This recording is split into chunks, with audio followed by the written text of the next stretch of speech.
आगे वीडियो में हम देखेंगे कि किस तरह से आर्किटेक्ट और सिविल इंजीनियर मिलकर आपके घर के लिए अच्छा सोल्यूशन निकाल पाते हैं। हेलो एवरीवन, इस वीडियो में बात करने वाले हैं आर्किटेक्ट्स और सिविल इंजीनियर्स के बारे में। देखिए, इस वीडियो को देखने के आपके पास दो कारण हो सकते हैं।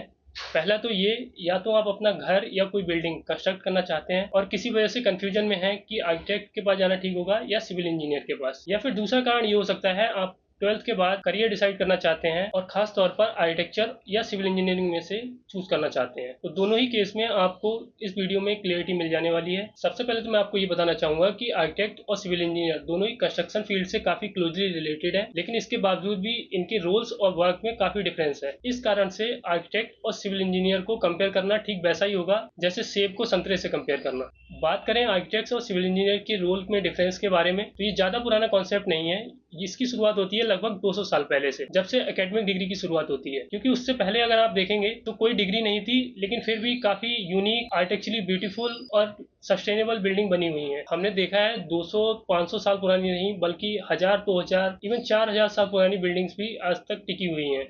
तो जब हम बात करते हैं इस टाइम पीरियड की, तब कोई भी आर्किटेक्ट या सिविल इंजीनियर डिग्री प्राप्त करके नहीं बना होता था, और हो सकता है एक ही व्यक्ति आर्किटेक्ट और सिविल इंजीनियर दोनों का रोल प्ले कर रहा हो। क्योंकि जब हम बात करते हैं किसी प्रोफेशन की, तो उसमें डिग्री से ज़्यादा इंपॉर्टेंट होती है स्किल्स। हर एक प्रोफेशन की कुछ स्किल्स होती हैं जो आपको उस प्रोफेशन को अच्छे से प्रैक्टिस करने और उसके साथ जस्टिस करने के लिए रिक्वायर्ड होती हैं। तो जब हम बात करते हैं आर्किटेक्ट्स की, तो आर्किटेक्ट्स के लिए सबसे ज़्यादा इंपॉर्टेंट स्किल होती हैं इमेजिनेशन स्किल्स। कोई आर्किटेक्ट जितनी अच्छी तरीके से प्री प्लानिंग स्टेज पर किसी बिल्डिंग को इमेजिन कर सकता है, वो उतने ही अच्छे क्रिएटिव डिजाइन क्रिएट कर सकता है। इसके विपरीत अगर हम बात करें सिविल इंजीनियर्स की, तो उनके लिए सबसे ज़्यादा इंपॉर्टेंट स्किल होती हैं कैलकुलेशन स्किल्स। क्योंकि जैसे जैसे किसी बिल्डिंग की डिजाइन कॉम्प्लेक्सिटी बढ़ती है, क्रिएटिविटी उसमें बढ़ती है डिजाइन में, वैसे वैसे कैलकुलेशन डिफिकल्ट होती चली जाती है। तो एक अच्छे सिविल इंजीनियर की कैलकुलेशन स्किल्स बेहतर होना बहुत जरूरी होता है। इसके बाद बात करते हैं आर्किटेक्ट्स और सिविल इंजीनियर के कंस्ट्रक्शन में रोल के बारे में। जब हम बात करते हैं आर्किटेक्ट्स की, तो आर्किटेक्ट्स का रोल होता है किसी भी बिल्डिंग की प्लानिंग करना,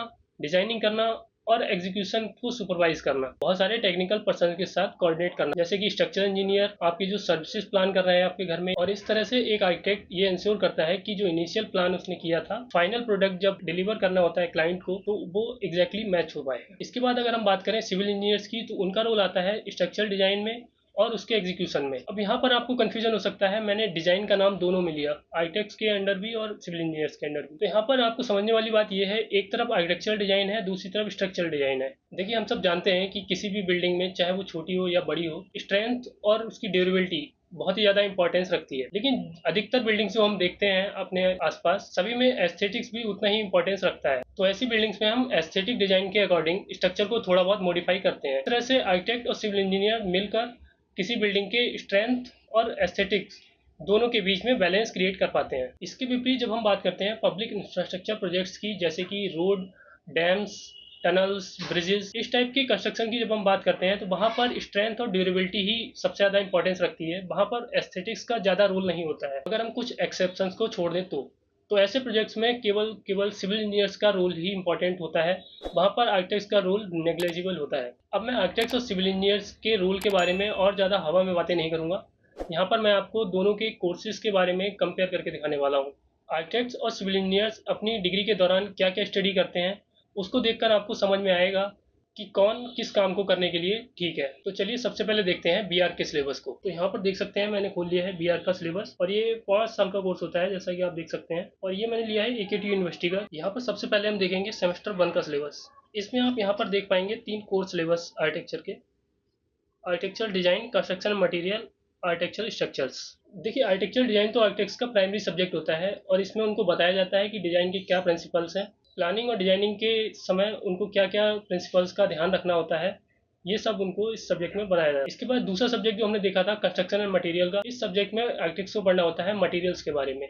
क्योंकि एक ही डिजाइन कई मटेरियल से बन सकता है, अलग अलग जगह अलग अलग मटेरियल यूज होते हैं। इसमें आर्किटेक्ट को ध्यान देना होता है क्लाइंट का बजट, ड्यूरेबिलिटी और अवेलेबिलिटी। तो इन सब चीज़ों को ध्यान में रखकर एक आर्किटेक्ट मटेरियल का डिसीजन लेता है। इसके साथ साथ ही पढ़नी होती हैं कंस्ट्रक्शन प्रैक्टिसेस, क्योंकि अलग अलग मटेरियल को यूज़ करने की अलग अलग टेक्निक्स हैं, और अच्छी फिनिश के लिए सही टेक्निक का यूज़ करना बहुत ही ज़्यादा इंपॉर्टेंट होता है। इसके बाद तीसरा सब्जेक्ट हमने देखा था आर्किटेक्चरल स्ट्रक्चर्स। देखिए, वैसे तो सिविल इंजीनियर्स के साथ एसोसिएट किया जाता है, लेकिन आर्किटेक्ट्स को इसकी जानकारी इसलिए होना जरूरी है क्योंकि एक आर्किटेक्ट को वही चीज़ें प्लान करनी चाहिए जो रियल में एग्जीक्यूट हो सकती हैं।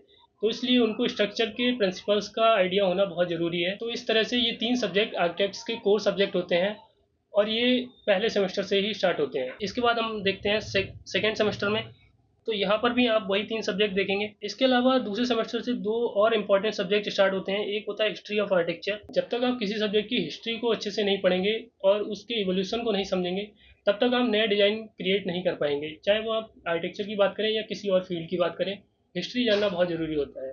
तो इसलिए आर्किटेक्ट्स को हिस्ट्री ऑफ आर्किटेक्चर पढ़ना भी इंपॉर्टेंट होता है। इसके बाद एक और सब्जेक्ट आपको यहाँ दिख रहा है, सर्वेइंग।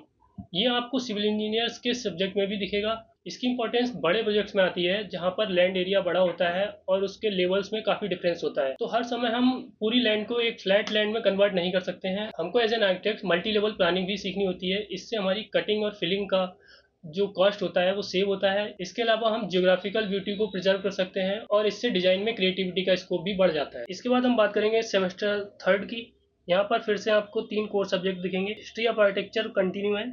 यहाँ पर एक नया सब्जेक्ट स्टार्ट होता है, आर्किटेक्चरल सर्विसेज। जिन लोगों ने पिछला वीडियो देखा है उनको पता है कि बिल्डिंग में सर्विसेज की इंपॉर्टेंस कितनी होती है, और चूंकि सर्विसेज बिल्डिंग के एस्थेटिक को इम्पैक्ट करती हैं, तो आर्किटेक्ट्स को सर्विसेज की जानकारी भी होना बहुत ही ज़रूरी है।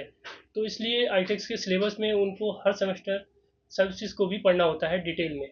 एक सेमेस्टर वो इलेक्ट्रिकल पढ़ते हैं, दूसरे में प्लम्बिंग पढ़ते हैं। इस तरह से अलग अलग सेमेस्टर अलग अलग सर्विसेज की जानकारी उनको दी जाती है। इसके बाद अगर हम देखते हैं फोर्थ सेमेस्टर को, 3 कोर सब्जेक्ट वही कंटिन्यू है। यहाँ पर आपको फिर देखेंगे आर्किटेक्चरल सर्विसेज और हिस्ट्री ऑफ आर्किटेक्चर भी कंटिन्यू है। यहाँ पे एक और सब्जेक्ट आपको दिखेगा, वर्नाकुलर आर्किटेक्चर। इस सब्जेक्ट में आर्किटेक्ट्स को पढ़ना होता है लोकल टेक्निक्स और मटेरियल के बारे में। इसके बाद हम बात करते हैं फिफ्थ सेमेस्टर की। यहाँ पर फिर से आपको वही 3 कोर सब्जेक्ट दिखेंगे और इसके साथ साथ सर्विसेज और हिस्ट्री भी कंटिन्यू चलती है। इसके बाद बात करते हैं सिक्स सेमेस्टर की। फिर से आपको वही 3 कोर सब्जेक्ट यहाँ पर दिखेंगे और सर्विसेज और हिस्ट्री भी दिखेगा। इसके बाद एक नया सब्जेक्ट यहाँ पर आपको इंट्रोड्यूस किया जाता है, एस्टिमेशन एंड स्पेसिफिकेशंस। जब कोई आर्किटेक्ट किसी बिल्डिंग की प्लानिंग करता है और उसके बाद उसको एग्जीक्यूट करना होता है, तो बिल्डिंग के एग्जीक्यूशन से पहले क्लाइंट को एक क्लैरिटी होना बहुत ज़रूरी है कि वो किस बजट को टारगेट कर रहे हैं। तो इसलिए आर्किटेक्ट को एस्टिमेशन की जानकारी होना भी बहुत ज़रूरी है। इसके बाद आते हैं नेक्स्ट सेमेस्टर पर, और ये इस कोर्स को यूनिक बनाता है। यहाँ पर आप देख सकते हैं प्रैक्टिकल ट्रेनिंग। यहाँ पर आपको करनी होती है 4 से 6 महीने की प्रैक्टिकल ट्रेनिंग किसी आर्किटेक्चर फर्म में। ये प्रैक्टिकल ट्रेनिंग आर्किटेक्चर के कोर्स को बहुत ही यूनिक बनाती है। ये बहुत से अलग कोर्सेज में आपको नहीं दिखेगी। इस फेज में आपने पिछले 3 सालों में जो भी पढ़ा होता है उसको प्रैक्टिकली समझने का मौका मिलता है। इसके बाद आते हैं अगले सेमेस्टर पर। यहाँ पर आपको वापस आकर वही 3 सब्जेक्ट पढ़ने पड़ते हैं, डिज़ाइन, मटेरियल्स एंड स्ट्रक्चर। अब यहाँ पर आप सोच रहे होंगे कि ये 3 सब्जेक्ट हर सेमेस्टर एक ही जैसे चले जा रहे हैं, इसका क्या यूज़ है। देखिए, आर्किटेक्चरल डिज़ाइन में हर सेमेस्टर द सेमेस्टर कॉम्प्लेक्सिटी बढ़ती है डिज़ाइन की। इसके बाद बात करें कंस्ट्रक्शन और मटेरियल की, तो कंस्ट्रक्शन प्रैक्टिसेस और मटेरियल्स की संख्या बहुत ज़्यादा है। 1-2 सेमेस्टर में उसको कवर करना पॉसिबल नहीं है। तो हर एक सेमेस्टर में अलग अलग मटेरियल्स और अलग अलग टेक्निक्स के बारे में जानना होता है। इसके बाद बात करें आर्किटेक्चरल स्ट्रक्चर्स की, तो स्ट्रक्चर भी एक वास्ट सब्जेक्ट है। 1-2 सेमेस्टर में इसको कवर करना पॉसिबल नहीं होता है। तो जब आप लंबे समय तक स्ट्रक्चर्स को पढ़ते हैं एज एन आर्किटेक्ट, तो आपके सारे कॉन्सेप्ट क्लियर हो जाते हैं। तो इस तरह से आर्किटेक्ट स्ट्रक्चर के प्रिंसिपल के अकॉर्डिंग अच्छे से प्लानिंग कर पाते हैं। और दूसरा ये कि वो स्ट्रक्चर इंजीनियर से अच्छे से डिस्कशन कर पाते हैं स्ट्रक्चर को लेकर, जिससे कि बिल्डिंग के एस्थेटिक्स और स्ट्रक्चर दोनों के बीच में बैलेंस बनाया जा सकता है। आगे वीडियो में हम देखेंगे कि किस तरह से आर्किटेक्ट और सिविल इंजीनियर मिलकर आपके घर के लिए अच्छा सोल्यूशन निकाल पाते हैं। इसके साथ साथ ही सिलेबस में देखेंगे सर्विसेज भी कंटिन्यू है। यहाँ पर एक नया सब्जेक्ट आर्किटेक्ट्स को पढ़ना होता है, टाउन प्लानिंग। इसके बाद आते हैं नेक्स्ट सेमेस्टर पर। यहाँ पर भी आपको आर्किटेक्चरल डिजाइन दिखेगा, कंस्ट्रक्शन मटेरियल दिखेगा, एडवांस सर्विसेज भी दिखेंगी। इसके साथ साथ नया सब्जेक्ट आपको यहाँ पर दिखता है, लैंडस्केप डिजाइन। आपने देखा होगा बड़े बिल्डिंग कॉम्प्लेक्सेस में बिल्डिंग के साथ साथ लैंडस्केप का रोल भी बहुत ही इंपॉर्टेंट होता है। आजकल तो छोटे घरों में भी लॉन, ओटीएस, इंडोर गार्डन, इन सब कॉन्सेप्ट पर भी इंपॉर्टेंस दी जा रही है। तो इसलिए आर्किटेक्ट्स को लैंडस्केप की जानकारी भी दी जाती है। और इसके बाद आर्किटेक्ट्स का सबसे इंपॉर्टेंट सब्जेक्ट आर्किटेक्चरल थीसिस। ये आपके 9th सेमेस्टर से कंटिन्यू होकर फाइनल सेमेस्टर तक जाता है। और इसकी वेटेज को देखकर आपको समझ में आ रहा होगा ये कितना इंपॉर्टेंट है। इसमें आर्किटेक्ट्स को अपनी 5 साल की पूरी नॉलेज का एग्जीक्यूशन करना होता है। तो ये तो रहा बीआर का सिलेबस जो एक आर्किटेक्ट को स्टडी करना होता है। अब देखते हैं बीटेक का सिलेबस। तो ये रहा बीटेक का सिलेबस। जैसा कि हमको पता है बीटेक की सारी ब्रांचेस का सिलेबस फर्स्ट ईयर का सेम होता है। तो यहाँ पर आपको सिविल इंजीनियरिंग से रिलेटेड कोई भी सब्जेक्ट नहीं देखने को मिलता है। आप देख सकते हैं सेमेस्टर 1, और यहाँ पर आप देख सकते हैं सिविल इंजीनियरिंग से रिलेटेड कोई भी सब्जेक्ट नहीं है। इसके बाद आते हैं सेकेंड सेमेस्टर पर। सिमिलरली यहाँ पर आपको देखने को मिलेगा सिविल इंजीनियरिंग रिलेटेड कोई भी सब्जेक्ट यहाँ पर नहीं पढ़ाया जाता है। अब देखते हैं सेकेंड ईयर का सिलेबस, जहाँ से रियल सिलेबस शुरू होता है सिविल इंजीनियरिंग का। यहाँ पर आपको देखने को मिलेगा मैथमेटिक्स, मैकेनिक्स ऑफ सॉलिड। इसके अलावा आपको एक सब्जेक्ट दिखेगा बिल्डिंग मटेरियल एंड कंस्ट्रक्शन। ये आपको ओवरलैप करता दिखेगा आर्किटेक्चर के सिलेबस से। लेकिन बीटेक में आपको एक सेमेस्टर पढ़ाया जाता है, जबकि आर्किटेक्चर में आपने देखा हर सेमेस्टर पढ़ाया जा रहा था। तो आप समझ सकते हैं एक सेमेस्टर पढ़ना और 5 साल पढ़ने में कितना डिफरेंस हो सकता है। इसके बाद आपको यहाँ पर सर्वेइंग भी दिखेगा, जो आपको आर्किटेक्चर सिलेबस में भी दिखेगा। इसके अलावा एक प्रैक्टिकल सब्जेक्ट के तौर पर यहाँ पर बिल्डिंग प्लानिंग एंड ड्राइंग्स भी सिखाई जाती है। तो ये आपको बेसिक्स के तौर पर सिखाया जाता है कि ड्राइंग किस तरह से बनाई जाती है। इसके बाद देखते हैं फोर्थ सेमेस्टर। यहाँ पर भी आपको देखने को मिलेगा स्ट्रक्चरल एनालिसिस, जियो इन्फॉर्मेटिक्स और कुछ इंजीनियरिंग से जुड़े हुए सब्जेक्ट्स। इसके बाद हम देखते हैं थर्ड ईयर का सिलेबस, फिफ्थ सेमेस्टर। यहाँ पर आपको देखने को मिलेगा फिर से इंजीनियरिंग से रिलेटेड सब्जेक्ट्स। यहाँ पर आपको देखना है ट्रांसपोर्ट इंजीनियरिंग, आपके रोड प्रोजेक्ट्स जो भी होते हैं। इसके बाद जो आम व्यक्ति होता है उसके मतलब के 2 सब्जेक्ट्स आते हैं, जो वो डायरेक्टली सिविल इंजीनियर्स से रिलेट करता है, स्ट्रक्चर एनालिसिस और डिजाइन ऑफ कॉन्क्रीट स्ट्रक्चर। बाकी के जो सब्जेक्ट्स हैं वो बड़े प्रोजेक्ट्स में यूज होते हैं, आम आदमी का उससे कोई लेना देना नहीं होता है डायरेक्टली। यहाँ पर भी सेम एज आर्किटेक्ट्स, यहाँ पर भी एस्टिमेशन, कॉस्टिंग एंड वैल्यूएशन पढ़ाया जाता है। इसके बाद आते हैं अगले सेमेस्टर पर। यहाँ पर आपको फिर से डिजाइन ऑफ कंक्रीट स्ट्रक्चर और कुछ इंजीनियरिंग रिलेटेड सब्जेक्ट। इसके अलावा कुछ इलेक्टिव्स हैं और इलेक्टिव्स की लिस्ट ये है। इन सब्जेक्ट में आप देख सकते हैं ज़्यादातर सब्जेक्ट इंजीनियरिंग से ही रिलेटेड है। एक सब्जेक्ट यहाँ पर आपको दिखेगा जो आर्किटेक्चर से रिलेटेड है, टाउन प्लानिंग एंड आर्किटेक्चर। तो यहाँ पर सिविल इंजीनियर्स को बताया जाता है कि आर्किटेक्ट किस तरह से सोचते हैं और उनके साथ में किस तरह से वर्क करना है। इसके बाद देखते हैं फाइनल ईयर का सिलेबस। यहाँ पर आपको दिखेगा design of steel structure, water resource engineering और कुछ इलेक्टिव्स। फिर से यहाँ पर इलेक्टिव्स की लिस्ट है। इसमें आपको फिर से वही इंजीनियरिंग से रिलेटेड सब्जेक्ट दिखेंगे सारे। डिजाइन से रिलेटेड कोई खास सब्जेक्ट नहीं पढ़ाया जाता है, आपने देखा। और लास्ट सेमेस्टर में आप देखेंगे ट्रांसपोर्ट इंजीनियरिंग और कुछ इलेक्टिव्स फिर से, और ये रही इलेक्टिव्स की लिस्ट। तो इस तरह से आपने देखा आर्किटेक्ट्स के सिलेबस में कितनी वैरायटी है, उनको बिल्डिंग से रिलेटेड हर एस्पेक्ट की जानकारी दी जाती है। जबकि सिविल इंजीनियरिंग के सिलेबस में आपने देखा पूरा का पूरा फोकस स्ट्रक्चरल एनालिसिस और स्ट्रक्चरल डिजाइन के ऊपर ही है। उसमें आपको डिजाइन से रिलेटेड ज़्यादा कुछ पढ़ने को नहीं मिलता है। तो इस तरह से अब आपको इनफ जानकारी हो चुकी है और आप खुद से डिसीजन ले सकते हैं कि आपको किस काम के लिए किसके पास जाना है। अगर आप मेरा सजेशन जानना चाहते हैं तो मेरी एडवाइस आपको ये रहेगी कि आप अपने घर या किसी भी बिल्डिंग की एक तो प्लानिंग जरूर करवाएं, और प्लानिंग के लिए आर्किटेक्ट के पास ही जाएं, क्योंकि आर्किटेक्ट ही आपको सबसे बेहतर प्लानिंग करके दे सकते हैं। और यदि बात करें स्ट्रक्चर्स की, तो स्ट्रक्चर के लिए structure engineer is the best option. लेकिन अगर आपके पास बजट का इशू है, आपका प्लॉट छोटा है, क्योंकि छोटे प्लॉट वालों को ही बजट का इशू हो सकता है, 1000-2000 स्क्वायर फीट तक है और 2 या 3 फ्लोर ही कंस्ट्रक्ट कर रहे हैं आप, तो इस केस में आप अपने आर्किटेक्ट से भी स्ट्रक्चरल एडवाइस ले सकते हैं। क्योंकि ऐसा कोई रॉकेट साइंस नहीं है, वो 4 साल तक स्टडी करते हैं और उनको हर बेसिक्स की जानकारी होती है। और यदि आप इससे ऊपर जा रहे हैं एरिया वाइज या फ्लोर वाइज, और आपके प्लानिंग में बड़े स्पैन्स आ रहे हैं, कुछ स्पेशल डिजाइन की नीड है, तो इन सारे केसेस में आपको स्ट्रक्चर इंजीनियर से ही एडवाइस लेनी है। अब हम इस वीडियो के लास्ट स्टेज पर पहुंच चुके हैं और इसमें हम देखेंगे आर्किटेक्ट और स्ट्रक्चर इंजीनियर मिलकर आपके घर को किस तरह से बेहतर सोल्यूशन निकाल के देते हैं। तो यहाँ पर मैंने खोल लिया है एक घर का प्लान, और जैसा आप देख सकते हैं ये 3 फ्लोर का प्लान है। बड़ा प्लॉट है, इसमें हमने 50% एरिया कवर किया है। ये कुछ इसका लेआउट है। इसके अलावा यहाँ पर आप देख सकते हैं बड़ा पार्किंग स्पेस दिया हुआ है।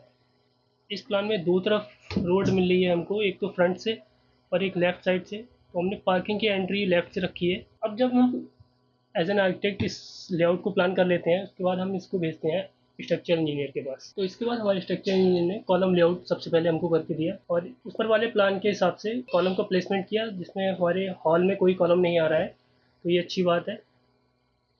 ये सेकेंड फ्लोर प्लान है और ये फर्स्ट फ्लोर प्लान है। आप सेम देख सकते हैं 2 कॉलम हमारे दोनों जगह कॉलम वॉल में मर्ज हो रहे हैं। लेकिन जब हम ग्राउंड फ्लोर के लेवल पर आते हैं तो ये दो कॉलम है हमारे, ये हमारे पार्किंग में प्रॉब्लम क्रिएट कर रहे हैं। पार्किंग स्पेस हम देते इसलिए हैं कि हमारा स्पेस कॉलम फ्री रहे, तभी हम पार्किंग सही से कर पाएंगे, पूरे स्पेस को सही से यूज़ कर पाएंगे। तो इस प्रॉब्लम को हमने स्ट्रक्चर इंजीनियर से शेयर किया कि ये इन कॉलम को हमको शिफ्ट करना है और हम चाहते हैं इन दोनों कॉलम को इस वॉल में मर्ज कर दिया जाए, शिफ्ट कर दिया जाए। अब यहाँ पर हमारे स्ट्रक्चर इंजीनियर को वर्क करना पड़ेगा, क्योंकि यहाँ पर तो हमारी वॉल में कॉलम मर्ज हो सकते हैं यहाँ शिफ्ट करेंगे तब, लेकिन जब हम ये कॉलम ऊपर लेकर जाएंगे तब हम यहाँ पर देख सकते हैं ऊपर वाले प्लान पर भी हम यहाँ पर मर्ज कर पाएंगे। लेकिन जब हम इसके ऊपर वाले फ्लोर पर जाएंगे तब यहाँ पर हमको वॉल नहीं मिल रही है, तो ये हॉल में आ सकते हैं। तो हमारे स्ट्रक्चर इंजीनियर को क्या करना है, इन कॉलम्स को अवॉइड करना है। इसके बाद हमारे स्ट्रक्चर इंजीनियर ने चेंज करके दिया हमको, यहाँ से कॉलम आप देख सकते हैं हट चुके हैं पार्किंग से और ये शिफ्ट होकर यहाँ पर आ चुके हैं वॉल में। अब फर्स्ट फ्लोर प्लान पर देखेंगे, यहाँ से हट गए हैं वॉल, इस वॉल से इस वॉल पर शिफ्ट हो गए हैं। इसके बाद आप सेकंड फ्लोर पर जाएं। अब आपको यहाँ पर कोई भी कॉलम नहीं दिखेगा इस पूरे फ्लोर पर। उसके लिए हमारे स्ट्रक्चर इंजीनियर ने क्या किया, यहाँ पर आप देख सकते हैं ये बीम लेआउट है और ये फर्स्ट फ्लोर की स्लैब है। यहाँ पर कॉलम आ रहे हैं तो हमारे नॉर्मल बीम्स चल रहे हैं 9/18, लेकिन जब हम उसके ऊपर वाली फ्लोर पर जाते हैं सेकेंड फ्लोर, वहाँ पर हमारा कॉलम हट चुके हैं यहाँ से। तो इसके लिए हमको एक्स्ट्रा सपोर्ट की ज़रूरत थी, तो स्ट्रक्चर इंजीनियर ने इसको बीम को 18/18 कर दिया है। यहाँ पर आप देख सकते हैं। तो इस तरह से आर्किटेक्ट और स्ट्रक्चर इंजीनियर मिलकर आपके घर की रिक्वायरमेंट्स और एस्थेटिक को ध्यान में रख के बेहतर लेआउट प्लान करते हैं। इसके बाद क्या हुआ कि हमारे क्लाइंट की रिक्वायरमेंट्स में थोड़ा चेंज आया सेकेंड फ्लोर पे, और उनको लगा कि बड़े हॉल की उनको रिक्वायरमेंट नहीं है, उनको उसको टीवी लॉन्ज और डाइनिंग एरिया में कन्वर्ट करना है, साथ में पेंट्री, क्योंकि इससे एसी का खर्चा काफ़ी कम हो जाता है जब हम एरिया को स्मॉल एरिया में डिवाइड कर देते हैं। जहाँ पर यूज़ है हम वहीं पर यूज़ करेंगे। इस वाले हॉल को हमने इसमें कन्वर्ट कर दिया। इसके लिए हमको स्ट्रक्चर इंजीनियर की नीड नहीं पड़ी, क्योंकि जब हमारा फ्रेम स्ट्रक्चर होता है तो हमारा लोड जो है वो कॉलम बीम पर होता है। हमने यहाँ पर पार्टीशन वॉल लगाकर इसको रूम में कन्वर्ट कर दिया। इस पूरे हॉल को, जो यहाँ से यहाँ तक पूरा हॉल था, इसको हमने इस वॉल लगाकर पार्टीशन में क्रिएट कर दिया और इसको बंद कर दिया। तो इस तरह से स्ट्रक्चर होने के बाद भी चेंजेस पॉसिबल हैं और वो आपका आर्किटेक्ट आपको सजेस्ट करता रहेगा आपकी रिक्वायरमेंट्स के अकॉर्डिंग। इसके बाद हम आपको एक और प्लान दिखा देते हैं, इससे आपको और बेहतर आइडिया आ जाएगा। इस घर में क्लाइंट की रिक्वायरमेंट थी एक बेसमेंट, एक स्टील फ्लोर जिसमें 12 से 15 कार की पार्किंग हो जाए। इसके बाद ऊपर 3 फ्लोर, 3 टिपिकल फ्लोर, तीनों ब्रदर्स हैं तो उनको सेम रिक्वायरमेंट थी। और इन प्लान्स में आपको 4 बेडरूम का सेटअप दिखेगा। यहाँ पर 1, ये 2, यहाँ पर 3 और ये यहाँ पर चौथा। इसके साथ साथ आपको यहाँ पर एक किचन देखने को मिली, किचन प्लस स्टोर और ये एक बड़ी लॉबी। ये आपका एंट्रेंस फायर हो गया और ये हमारा लिफ्ट और सर्विसेज का एरिया हो गया। इसके अलावा आपको ये चीज़ आपको एक ख़राब दिख रही होगी यहाँ पे इस प्लान में, बफर स्पेस। ये sir as a circulation space use हो रहा है केवल, और इस एरिया का कोई यूज़ नहीं है। जिसने पिछली वीडियो देखी है उसको पता होगा कि इस तरह के स्पेसेस को हमको अवॉइड करना होता है। लेकिन ऐसा क्यों दिया हुआ है, ये हुआ है वास्तु कंसल्टेंट की वजह से, क्योंकि वास्तु कंसल्टेंट की वजह से, जैसा मैंने पिछली वीडियो में बताया था, कुछ ना कुछ रिजिडिटी क्रिएट होती है। क्योंकि इस प्लान में 4 टॉयलेट्स के साथ साथ एक पाउडर रूम, तो टोटल मिला के 5 टॉयलेट्स आ रहे हैं। तो किसी भी तरह से वास्तु में ये जस्टिफाई नहीं किया सकता कि आप 5 टॉयलेट अलग अलग डायरेक्शन में ले सकते हैं। तो इस तरह से अब वो कुछ ना कुछ सोल्यूशन तो निकालेंगे, आपको क्लाइंट की रिक्वायरमेंट है तो उसकी वजह से हमको एडजस्ट करना पड़ता है और इस तरह के स्पेसेस क्रिएट होते हैं। फिलहाल ये आज का टॉपिक नहीं है, वास्तु के बारे में जिस वीडियो में बात करेंगे उसमें इसमें डिटेल में चर्चा करेंगे। तो यहाँ पर स्ट्रक्चर की बात करें तो हमने इस प्लान को अपने स्ट्रक्चर इंजीनियर को भेजा और उन्होंने हमको कॉलम प्लेसमेंट दिया। अगर हम फ्लोर प्लान में ऊपर देखते हैं तो यहाँ पर हमको कोई दिक्कत नहीं दिखेगी, सारे कॉलम्स वॉल में मर्ज हो रहे हैं। यहाँ पर 2 कॉलम हमको यहाँ प्रॉब्लम करते दिखेंगे जो लॉबी के अंदर आ रहे हैं।